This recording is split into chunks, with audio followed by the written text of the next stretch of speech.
আচ্ছা, এক্ষুনি আমি একটা ভিডিও করলাম, সেই ভিডিওটা আজকেই ছাড়বো, আর এই ভিডিওটা হয়তো আমি কালকে ছাড়বো, কারণ আমার অলরেডি দুটো ভিডিও ছাড়া হয়ে গেছে। তো এই ভিডিওটা আমি সঙ্গে সঙ্গেই করছি, মানে ব্যাক টু ব্যাক, কারণ এর আগেই আমি একটা ভিডিও করেছি যেটা ওর ক্ল্যারিফিকেশান নিয়ে, আর এই ভিডিওটা করব ওর গিফট আনবক্সিং ভিডিও নিয়ে। তো সেটা নিয়ে কিছু বলবো। তার আগে বলি, ওর হাতে বসেছিল এক রক্তচোষা, যেই রক্তচোষা মানে ওর রক্ত চষেনি। তো অনেকে বলছে যেহেতু ওর অ্যানিমিয়া আছে, ওর রক্ত কম আছে, তার জন্য মানে দয়া দেখিয়ে মশা আর কি রক্ত চষেনি। তা মশার কি ব্রেন আছে, নাকি মশার মধ্যে স্মৃতিশক্তি আছে এবং সমস্ত কিছু অবজার্ভ করতে পারে যে মশা জানে ওর রক্ত নেই, তার জন্য খাচ্ছে না? না, অনেক সময় এটা হয়ে থাকে। কখনো কখনো মশা কোনোভাবে আঘাতপ্রাপ্ত হয়ে যাওয়ার পরে যখন উড়ে কোথাও যায়, তখন তার মধ্যে ওই শোষণ ক্ষমতাটা কমে যায়, ঠিক আছে? তো তখন ওই হুলটাকে ফোটাতে পারে না, নর্মালি বসে থাকে ফ্লোতে। এরকম বহুবার হয়েছে, আমরা মশা ফু দিয়ে উড়িয়ে দিয়েছি। তো আমার পাশে যদি আমার বোন বা কেউ থাকে, বলছে বাবা তুই মশাও মারতে পারছিস না, তুই ফু দিয়ে উড়িয়ে দিচ্ছিস, বাবা মশার প্রতি অত প্রেম, এরকমও বলেছে, অনেক হয়েছে এরকম। না, অ্যাকচুয়ালি এই মশাগুলো অন্য জায়গা থেকে চাপ খেয়ে এসেছে, মানে কেউ মেরেছে বা কেউ এরকম করেছে, তো তাতে সে মরেনি, ঠিক আছে, কিন্তু ওর লেগেছে, লাগার পরে ওর হাতে এসে বসেছে।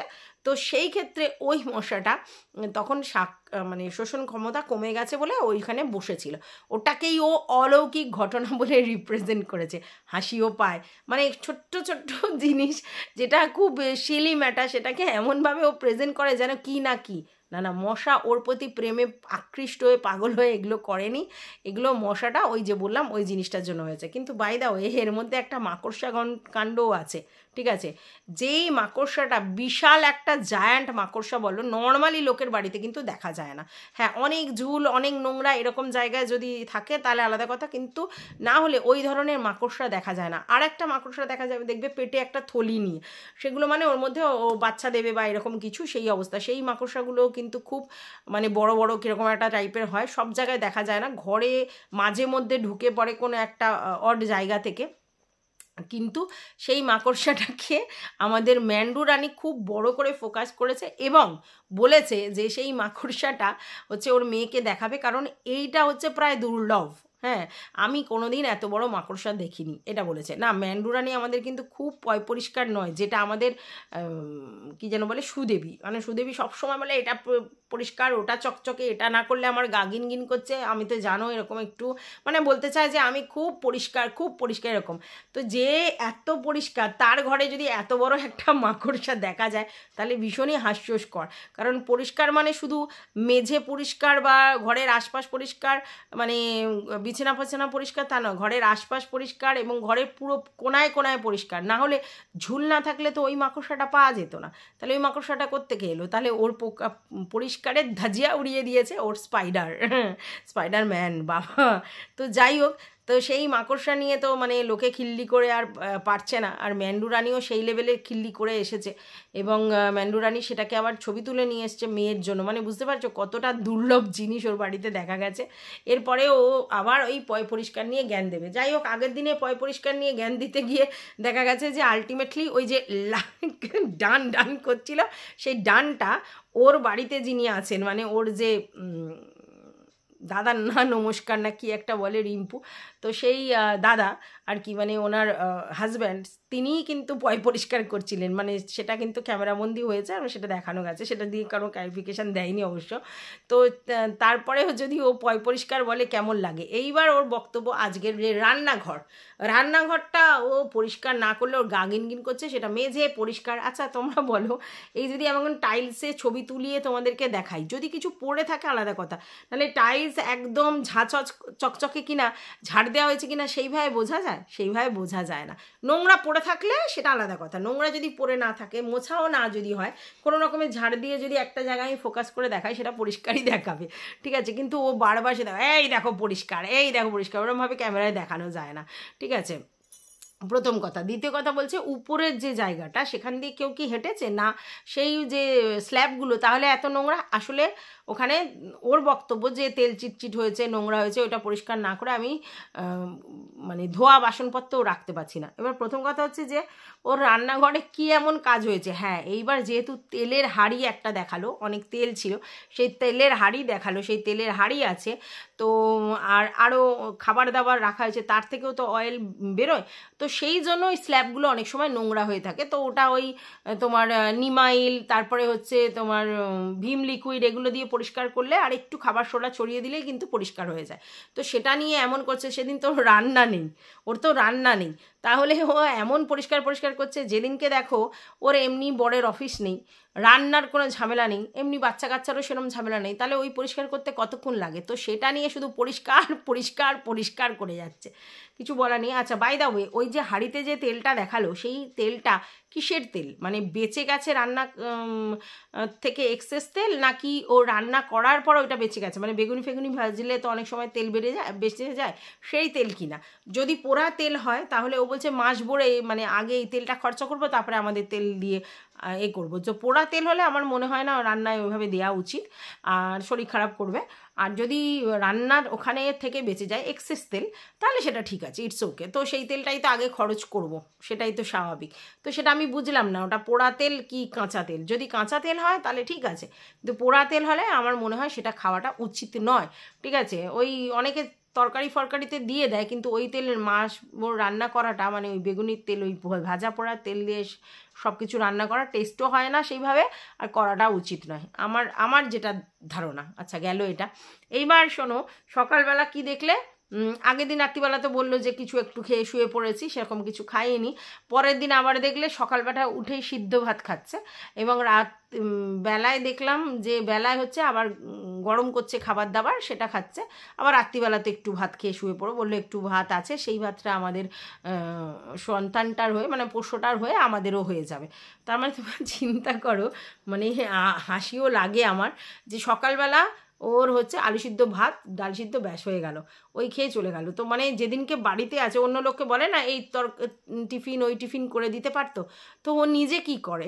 তো ও তো 3 বেলা ভাত, বাড়িতে থাকলেও 3 বেলা ভাত, বাড়িতে না থাকলেও 3 বেলা ভাত। ঠিক আছে, তো 3 বেলা ভাত, তাও সকালবেলা ডাল সিদ্ধ আলু সিদ্ধ খেয়ে চলে গেল। বরের জন্য ডাল সিদ্ধ করেছে, কারণ বর আর তখন খেতে চাইছিল না মাংস, ওর না হলে 1 পিস মাংস দিয়ে হয়ে যেত, ও যেটা বললো। তো সেটা একটা এমার্জেন্সি কাজে গেছে বর আর ও, তো সেটা কি পরে দেখাবে। তো অনেকে বলছে সেটা এসআইয়ের জন্য হতে পারে। তো এসআইয়ের জন্য তো ফর্ম বাড়িতে দিয়ে যাবে আর সেটা জমা দিতে হবে, তার জন্য তো এত সময় নয়। হতে পারে স্কুটি নিচ্ছে, হতে পারে বাইক নিচ্ছে, হতে পারে অন্য কিছু জিনিস নিচ্ছে, তার জন্য গেছে, হতে পারে। তো যাই হোক, সেটা পরে আমরা জানতে পারবো যখন দেখাবে, এখন তো দেখায়নি, এখন শুধু গেছি একটা এমার্জেন্সি কাজ, দরকারি কাজ, সেই জন্য বললো, কিন্তু আমরা জানি না। এবং বর আলাদা বউ আলাদা এসেছে, তাতে বুঝলাম যে হ্যাঁ দরকারটা ওর বরেরই বেশি। তো হতে পারে স্কুটি আর বাইক নেওয়ার জন্য হয়তো এইগুলো হয়তো কোনো কিছু ব্যাপার আছে, তার জন্য গেছে। কারণ এসআইআর ফর্ম ফিল আপ করে তো তারাই নিয়ে যাবে আর তারাই দিয়ে যাবে, সেটা কি এসআইআর হবে? আমার মনে হয় না। তো যাই হোক, এইবার রাত মানে যখন দুপুরবেলা গরম করতে এসেছে, তখন বললো এমনি 4:10 বাকি, তারপরে 4:45টার সময় খেয়ে দিয়ে উঠেছে। তো যখন গরম করছিল একটা জিনিস দেখেছো তো, চুবড়ি দিয়ে কিন্তু খাবারগুলো আনঢাকা অবস্থায় রেখেছিল, কেননা ওগুলো গরম করবে। তো গরম করবে, ও তো ভিডিওটা করছে, ওর মধ্যেও তো কোনো একটা পোকামাকড় পড়ে যেতে পারে, তাহলে সেটা তো চুবড়ি দিয়ে ঢাকা দেওয়াই উচিত, তাই না? তো ও বললো না, চাটনিটা ঢাকা দেওয়া হয়েছে, কারণ চাটনিটা ও এমনি মানে গরম তো করবে না তার জন্য, আর এগুলো গরম করবে বলে খোলা। কেন গরম করলে তার মধ্যখানে টিকটিকি কিছু বা এর কিছু বা অন্য কিছু নোংরা পোকা ধুলো আসতে পারে না? গরম যখন করবে ঝুপড়িটা খুলে নেবে, এই তো ব্যাপার। তাহলে ওইটা কিন্তু অন্য কেউ করলে এক্ষুনি বলতো। তো যাই হোক, সেটাও দেখলাম। আর দেখলাম যে মাছ 3 পিস বেঁচেছিল, 2 পিস মানে গরম করেছে, চিকেন গরম, ওই মাটন গরম করেছে, আর ওই দিয়ে হয়ে যাবে। আর 1 পিস মাছ রেখে দিয়েছে রাত্রিবেলা, ও যদি খায় তাহলে তার জন্য। তো যাই হোক, এরপর চলে এলো মানে পরের দিন যে আনবক্সিং ভিডিওটা, মানে যেই আনবক্সিং ভিডিওটা করেছে, পরের দিন না সেই দিনই করেছে, তো সেই ভিডিওটা চলে এলো। তো সেই ভিডিওটাতে কি দেখলে? Gift unboxing. প্রথম কথা বলছে যে গিফটই হয়, সব গিফটই প্রিসিয়াস, একদমই ঠিক। আচ্ছা, শ্বশুর শাশুড়ি মিলে হচ্ছে মিষ্টির খরচ দিয়েছে, যে মিষ্টিটা ওরা পরিবেশন করেছে সেই খরচটা দিয়েছে, কারণ ওরা কি দেবে ঠিক করতে পারছিল না। কেন শ্বশুর শাশুড়ি কি এমন কোনো কিছু গিফট বৌমাকে বা ছেলেকে দিতে পারতো না যেটা অমূল্য হয়ে থাকতো? মানে সোনা টোনার কিছু জিনিস, আংটি, দুল, কত কিছুতে আছে, সেগুলো দিতেই পারতো। তো যাই হোক, মিষ্টির খরচ দিয়েছে। আর ওর মা বাবা মানে দুজনকে মিলিয়ে 1000 টাকা 500 করে দুজনকে দিয়েছে গিফট কিনে নেওয়ার থেকে, যে তোমরা নিজেরা গিফট কিনে নেবে। হ্যাঁ, সেটা ভালো কাজ করেছে, কারণ বর বউয়ের অ্যানিভার্সারি দুজনকেই গিফট দিতে হবে, তো অন্য কিছু জামা কাপড় দেওয়ার থেকে টাকা দিয়ে দিয়েছে, ওর পছন্দ মতো কিনে নেবে, সেটা ভালো করেছে। আর ওর বোন দেখলাম একটা হলুদ লাল শাড়ি নিয়ে এসেছে, তো সেটা মোটামুটি খারাপ দেখতে নয়, কিন্তু কাপড়ের কোয়ালিটি ভালো নয়। তো যাই হোক, সেটাও দেখলাম। আচ্ছা, তারপরে যেটা দেখলাম যে ওর যে ভিউয়ার্স দুটোকে নিমন্ত্রণ করেছিল, একজন ফুলের বুকে নিয়ে এসেছিল আর মিষ্টি তো সবাই মোটামুটি নিয়ে আসে, এটা একটু বেশি চল আছে সবার মধ্যে নেই। আগে আমাদের বাপের বাড়িতে কিন্তু এই মিষ্টি নিয়ে যাওয়ার প্রবণতাটা ছিল না, মানে গিফট নিয়ে যাবো গিফট, কিন্তু মিষ্টি না। বাট এখন পাড়া প্রতিবেশী অনেককে দেখে এই সিস্টেমটা হয়েছে। অ্যাকচুয়ালি আমাদের ফ্যামিলিতে বলতো যে এটা কতটা সত্যি জানি না, যে আমরা তো বাঙালদের ওরকম মিষ্টি নিয়ে যাওয়ার চল নেই কোনো জায়গাতে। তো মিষ্টি এদেশিদের মধ্যে এই ব্যাপারটা আছে যে গিফট নিয়ে গেলেও মিষ্টি নিয়ে যাও, এটা আমাদের ফ্যামিলি থেকে বলতে। এটা সত্যি কতটা মিথ্যে কতটা জানি না, তবে হ্যাঁ দেখতাম আমার মামাবাড়ির দিকের তরফের লোকেরা বা আমার শ্বশুরবাড়ির দিকের তরফের লোকেরা এরা কিন্তু মিষ্টি ফিষ্টি মানে একদম নিয়ে আসাটা বাঞ্ছনীয়, এবং আমার বোনের শ্বশুরবাড়িতেও দেখতাম। কিন্তু আমার বাপের বাড়ির থেকে স্পেশালি দেখতাম যে ওই সব মিষ্টি ফিষ্টির ধারে না শুধু গিফট নিয়ে চলে যায়, ঠিক আছে, এখনও যায়। তো আমরা আবার এই আশেপাশে থেকে বা আমাদেরও শ্বশুরবাড়ির নিয়ম দেখে টেকে যে হ্যাঁ কিছু নিয়ে গেলাম কিন্তু সঙ্গে মিষ্টি নিয়ে যাবো। কিন্তু আমি যদি কোনো বিয়ে বাড়ি বা অন্য কোনো অকেশনে যাই শুধুই গিফট নিয়ে যাই, মিষ্টি নিয়ে যাই না, পুজো বাড়িতে গেলে নিয়ে যাই, ঠিক আছে। তো যাই হোক, এটা যেরকম যাদের লৌকিকতা আছে তারা সেরকম করে। তো তিনি ফুলের বুকে আর মিষ্টি নিয়ে গেছিলো। তারপরে দেখলাম একটা কাপ, এই কাপের খুব প্রচলন হয়েছে, কাপটা খুব সুন্দর হয়েছে হোয়াইট কালারে, সেই কাপটা দিয়েছে শুভ আর জিৎ ওরা। তো বাচ্চা মানুষ ওরা যে একটা গিফট নিয়ে এসেছে, ওর মা যেটা নিয়েছে বুঝেছে, ভালোই করেছে। আচ্ছা গেল। তারপরে হচ্ছে ওর একটা সে কি দিয়েছে, বেড কভার দিয়েছে, একটা প্রিন্টেড বেড কভার, সুতির পিওর, ভালো দেখতে। আচ্ছা, তারপরে হচ্ছে ননদ নন্দাই ওরাও ওকে বেড কভারই দিয়েছে একটা, মানে যেহেতু স্বামী স্ত্রীর অনুষ্ঠান তো অনেকেই এই বেড কভারটা প্রেফার করে, তো বেড কভার দিয়েছে ওনারা, তো ভালোই হয়েছে। আর তারপরে আর কি দিল, আর এই ভদ্রমহিলা যেটা কিনা এক ভিউয়ার্স, তিনি একটা গিফট দিয়েছেন, তোমার হচ্ছে ওই লাইটিং, মানে ওই যে পঞ্চপ্রদীপ যেরকম দেখতে হয় সেটা হচ্ছে টুনি লাইট দিয়ে। তো ওই রকম আমার দুটো ছিল, এখন অবশ্য খারাপ হয়ে গেছে, ঠাকুর ঘরে রেখেছিলাম, দেখতে খুব সুন্দর লাগে, ওইটা দিয়েছে। আর ওর শেরু বাবার জন্য একটা পেডিগ্রি বিস্কিট নিয়ে গেছে, এটা খুব ভালো করেছে। তো সবাইকে গিফটটা দিয়েছে আর মিষ্টিও নিয়ে গেছে। এবার ওখানে স্পেশাল আকর্ষণ কি, কারা মানে স্পেশাল গিফট দিয়েছে যেটার জন্য সবাই বলছে, ও নিজে বারবার বলছে আমি তো মানে মজা করে বলছে যে আমি তো গিফটের লোভী, গিফটের জন্যই এগুলো করেছি, আমার তো আসল উদ্দেশ্য গিফট, কে কী দিল সেটা দেখছি, এটা লোকে বলছে বলে ওই জন্য নিজেকে খিল্লি করে কথাটা বলছে। তো সেখানে কি গিফট দেখলেন, যে এই যে মল্লিকা যাকে ও নিমন্ত্রণ করেছে, যাকে সবাই চেনে, যে ম্যান্ডিদের সঙ্গে তাদের ঘনিষ্ঠতা, এবং সে ম্যান্ডিদের বাড়ির অনুষ্ঠানে কিন্তু সবসময় সোনা দেয়, এবং সোনা দেওয়ার জন্য তার নামটা আছে, যে ম্যান্ডির মেয়ের জন্মদিনে আংটি দিয়েছে, তারপরে ম্যান্ডির বিয়েবার্ষিকীতেও কোনো সোনা দিয়েছে, তার জন্য তাকে সবাই মানে বলে যে ও সবসময় সোনা দেয়, ওর মনটা খুব বড়, মানে ও যেই কাজ করে তার তুলনায় জিনিসটা বেশি দিয়ে দেয়। এবং সে তো কোনো ব্লগার নয় যে ব্লগিংয়ে শো করবার জন্য দিয়েছে, তা তো নয়। তো সেই জায়গা থেকে অনেকেই বলে। তো যাই হোক, সেই মল্লিকা দেখলাম ওকে একটা পলার আংটি দিয়েছে, পলার মধ্যে যে এখন সোনা বসানো হয়েছে না, মানে যেটা আমি সেই একটা পলা বাঁধানো করেছি ওরকম টাইপের, এই পলা বাঁধানো আংটি, পলা বাঁধানো দুল, লকেট, মানে টাসেল টাইপের, তারপরে এই পলা বাঁধানো মানে পলার মধ্যে পলা বাঁধানো, মানে পলার মানে মধ্যে এগুলো করা, তো আমি পলাই করে যাচ্ছি। তো এই পলার যে জিনিস মানে রেড, সবুজ, ব্লু সব কালার বেরিয়েছে, তো এইগুলো কিন্তু এখন ভাইরাল, এগুলো খুব চলে, প্রচলন হয়েছে, তো দেখতে ভালো লাগছে। আর রেডের মধ্যে যে কোনো জিনিস সোনা বসালেই না দেখতেটা অন্য সুন্দর হয়, তো সেই হিসেবে ও কিন্তু সোনারই গিফট দিয়েছে, আর সেটা বেশ ভালোই হয়েছে। আচ্ছা, এরপর আসি ওর 3 বুইন, মানে 4 বোনের যে হাম সাথ সাথ হ্যায় জোড়ি, তার মধ্যে 3 বুইন কি দিয়েছে সেটা আমরা অলরেডি আগেই দেখে নিয়েছিলাম ম্যান্ডুর ভিডিওতে, কারণ ম্যান্ডু গিফটটা তোমার থাম্বনেলেও চিপকেছিল এবং গিফটটা দেখিয়েও ছিল, তার জন্য ম্যান্ডুর ওখান থেকে আমরা দেখে নিয়েছি। তো ও এমন করে দেখাচ্ছে যেন ও দেখেনি, বাট ও সবই দেখেছিল। তো তারপরে ওই গিফটগুলোকে আমাদের দেখিয়েছে, তার মধ্যে একটা হচ্ছে ওর মেক্সিকো দিদি, সে দিয়েছে রূপোর কানের, আর একজন দিয়েছে হচ্ছে পলার মুখ বাঁধানো, পলা ব্রেসলেট বলে ওইটা, সেটা প্রজাপতিও খুব পছন্দ করে, তার জন্য প্রজাপতি দিয়েছে। তো এগুলো সবই ম্যান্ডুর কালেকশন, ম্যান্ডুকে হয়তো ওরা টাকা পাঠিয়েছে, ম্যান্ডু সেগুলো কিনেছে, ঠিক আছে। আর ম্যান্ডু দিয়েছে একটা রূপোর একটা সোনার টাসেল, যেখানে একটা লাভ সায়েন্স দেওয়া লকেট আছে, এটা ম্যান্ডুও দেখিয়েছিল, তো সেটা দেখিয়েছে। তার মানে গিফট যা ভালো ভালো এসেছে সব ম্যান্ডুর তরফের লোকজনই দিয়েছে। ম্যান্ডুর দুই দিদি, ম্যান্ডু এবং মল্লিকা, এরা চারজন, মল্লিকা আর ম্যান্ডু দুজনে দিয়েছে সোনা, আর ওরা দুজন দিয়েছে রূপো। তো ওই যেটা লকেট লোহা বাঁধানো লোহা বাঁধানো লকেটটা, লোহা বাঁধানো কি মানে ট্রাসেল দেওয়া যে লকেটটা, তো সেই লকেটটা ম্যান্ডু বলেছে যে সব সময় পরে থাকতে, ঠিক আছে। তো সেইটা ও বলছে কি করে পরবো, কারণ আমি লোকনাথ বাবাকে তো আমার গলা থেকে সরাবো না রূপোর লকেটটা, তো রূপো আর সোনা দুটো এক জায়গায় থাকলে তোমরাই বলেছো যে সোনা ক্ষয়, তাহলে এটা কি করে পরবো, না এটা এরকম পরলে হবে না, কোথাও গেলে হয়তো একটু পরলে ঠিক আছে, কিন্তু সব সময়ের জন্য রূপো সোনা একসঙ্গে থাকলেই তাহলে কিন্তু রূপোর থেকে সোনা ক্ষয়ে যায়। তো এইটা তো একটা মানে লকেট টাইপের, তো সেখান থেকে সোনা ক্ষয়ে গেলে পরে পরে পরে অনেকটা কমে যাবে।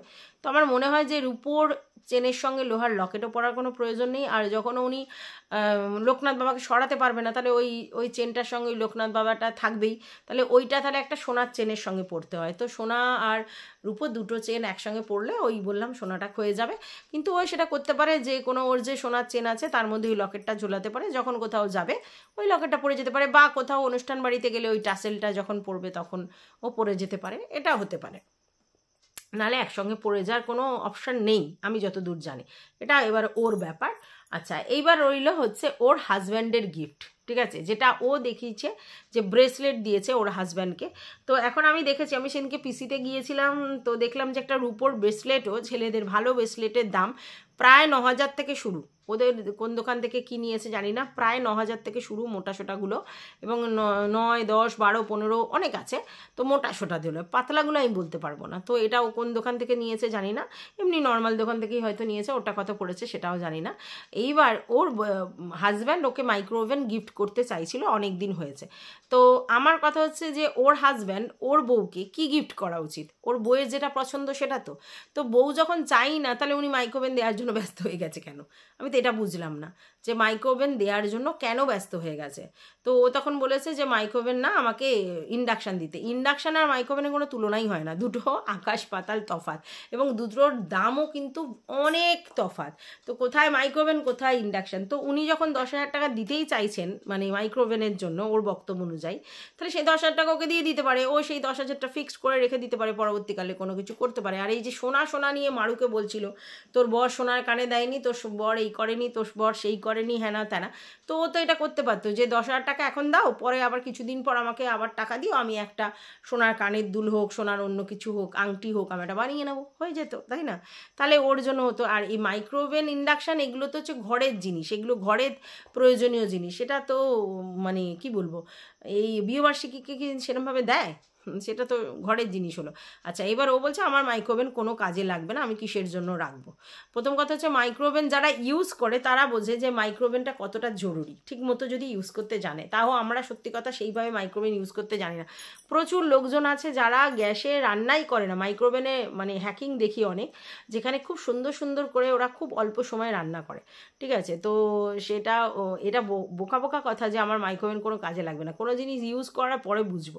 তো অনেকে ওকে বলেছে যে বর যদি ওকে একটা ওয়াশিং মেশিন দেয়, তো জানি না সেটা কি। অনেকে আবার এরকমও খিল্লি করেছে যে ওর বর যদি একটা একদিন মাইক্রোওভেন দেয় 10,000 টাকা দিয়ে, তো ওর বরের তো 1 মাসের স্যালারিই চলে যাবে। তো যাই হোক, এগুলো খিল্লি করা। আর ও ইন্ডাকশান নেবে বলেছে। একটা ভালো ইন্ডাকশানের দাম কিন্তু প্রচুর, আর এমনি আতিপাতি ইন্ডাকশান 1,000-1,500 টাকাও পাওয়া যায়। আমার মনে হয় একটা ভালো ইন্ডাকশানের দাম প্রায় 3,000 থেকে প্রায় 4,000-এর মতো পড়ে। তো সেরকম যদি ইন্ডাকশান নেয় আলাদা কথা, তো আমি জানি না। তো এবার ব্যাপারটা হচ্ছে ওয়ারিংয়ের ব্যাপার, ঠিক আছে। যত বেশি ওয়াটের হবে তত কিন্তু ওয়ারিংটা ভালো হতে হবে, ঠিক আছে। আমার যেমনি 2000-এর ওয়াটের ওইটা, ওর জন্য আমাকে আলাদা করে আবার বোর্ড বানাতে হলো, কারণ আমার ওই দিকটা ওই বোর্ডটা ছিল না। দুটো ছিল মাইক্রোওভেন আর তোমার ওটিজির জন্য। ইন্ডাকশান তো আমার একটা আছে কম ওয়াটের, আর এই ওয়াটটার জন্য আমাকে আলাদা করে আবার করতে হয়েছিল, কারণ ওই 3 প্লাগের, ঠিক আছে। তো যাই হোক 3 প্লাগের জিনিসগুলো না খুব চট করে নষ্ট হয় না। তো এবার সেটা ওর ব্যাপার। কিন্তু একটা এখানে গল্প আছে, শুনেছি, আমার শোনা কথা, যে ও নাকি গ্যাসে জল গরম করে জামা কাপড় কাচে। তো ওর তো আছে কি যেন বলে, গিজার আছে, তাহলে ও গ্যাসে জল গরম করে কেন? গ্যাসে মানে গিজার থাকলে নর্মালি লোকে গিজারেই জল গরম করে, তো গ্যাসে গরম করার পিছনের রিজনটা কি? ওই জন্যই অনেকে ওকে জল গরম করার রড দিতে বলছিল আর কি। তো অনেকে বলছে যে ওর বরের পয়সা জল গরম হয় না বলেছে বলে ওকে লোহার রড দিতে বলেছে, যেগুলো জল গরমের রড বলে। তো জানি না কোনটা কারণ, সবাই এগুলো খিল্লির জন্যই বলেছে। কিন্তু আমার বক্তব্য যে গ্যাসে কেন জল গরম করে যখন ওর আছে, গিজার আছে।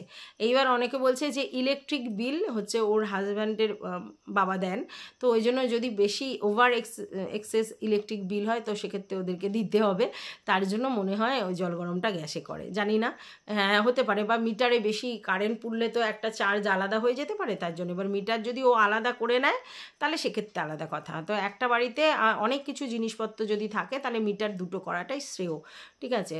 আর ওরা উপর নিচ আছে যখন, তাহলে দুটো মিটারই করা যায়। তো দুটো মিটার করলে এই জিনিসটা হয় না।